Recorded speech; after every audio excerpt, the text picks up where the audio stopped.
কল্পনা, যন্ত্র আর দৃষ্টিভঙ্গির মধ্যে ভাঙা ফেলে দেওয়া জিনিসও নতুন অর্থ খুঁজে পায়। যেমন জগতের মঙ্গলকারিণী মা জগদ্ধাত্রী অন্ধকারকে আলোয়, হতাশাকে আশায়, দুর্বলতাকে শক্তিতে রূপান্তরিত করেন, তেমনি এই মণ্ডপ ভাঙা বিস্তৃত যন্ত্রাংশকে দিয়েছে সৃজনশীলতা ও ভক্তি।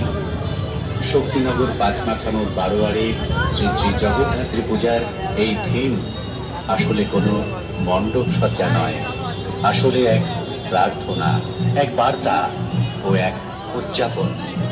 সৌন্দর্য মানে নিখুঁত হওয়া নয়, সৌন্দর্য মানে ভাঙা জিনিসেও সম্ভাবনা খুঁজে পাওয়া।